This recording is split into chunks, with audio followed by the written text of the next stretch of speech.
Selamat pagi sahabat Alkitab, marilah kita mengawali hari ini dengan melakukan perenungan akan firman Tuhan. Bacaan Alkitab kita pada pagi hari ini berasal dari kitab Kejadian pasalnya yang ke-17, ayatnya yang pertama sampai ayatnya yang ke-8.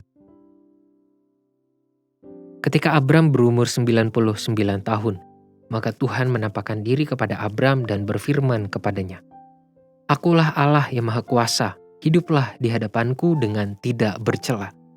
Aku akan mengadakan perjanjian antara aku dan engkau, dan aku akan membuat engkau sangat banyak." Lalu sujudlah Abram dan Allah berfirman kepadanya, "Dari pihakku, inilah perjanjianku dengan engkau. Engkau akan menjadi bapa sejumlah besar bangsa. Karena itu namamu bukan lagi Abram, melainkan Abraham. Karena engkau telah kutetapkan menjadi bapa sejumlah besar bangsa. Aku akan membuat engkau beranak cucu sangat banyak. Engkau akan kubuat menjadi bangsa-bangsa, dan daripadamu akan berasal raja-raja. Aku akan mengadakan perjanjian antara aku dan engkau serta keturunanmu turun-temurun, menjadi perjanjian yang kekal, supaya aku menjadi Allahmu dan Allah keturunanmu.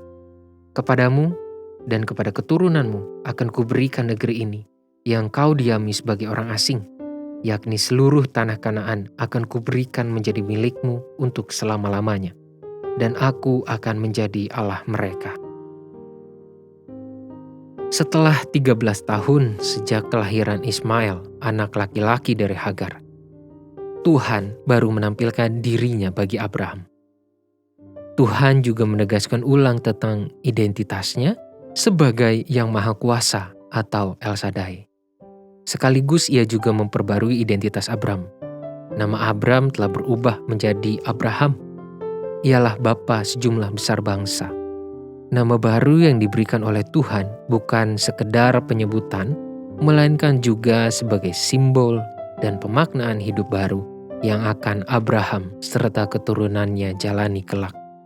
Pada momen itu pula, Tuhan mengikat perjanjian kekal yang berlaku, tidak hanya bagi Abraham, melainkan juga bagi keturunannya.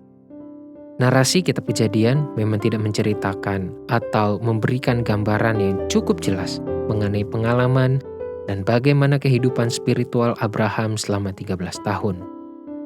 Antara kelahiran Ismail hingga pertemuannya dengan Tuhan dalam perikop ini.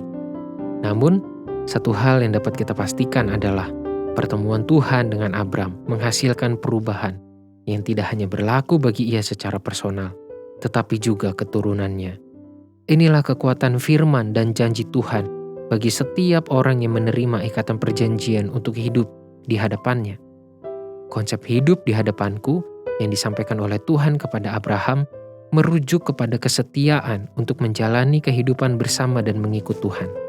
Sahabat Alkitab, undangan untuk hidup di hadapan Tuhan tidak hanya berlaku bagi Abraham, melainkan juga bagi setiap kita, Anda dan saya di masa sekarang. Terimalah undangan Tuhan dan alamilah pembaruan hidup yang berlangsung secara kekal, mulai dari hidup kita secara personal maupun keluarga, di masa kini dan yang akan datang. Marilah kita berdoa. Tuhan, terima kasih untuk setiap kebenaran firman Tuhan yang boleh kami terima, yang boleh kami rasakan sampai detik ini. Tolonglah kami untuk masuk ke dalam perjanjian kekal di dalam Tuhan, karena kami yakin percaya pembaruan Tuhan akan selalu terjadi bagi hidup kami secara personal maupun kehidupan kami keluarga, di masa kini maupun masa yang akan datang. Tolonglah kami untuk tetap hidup di dalam kesetiaan firman Tuhan itu.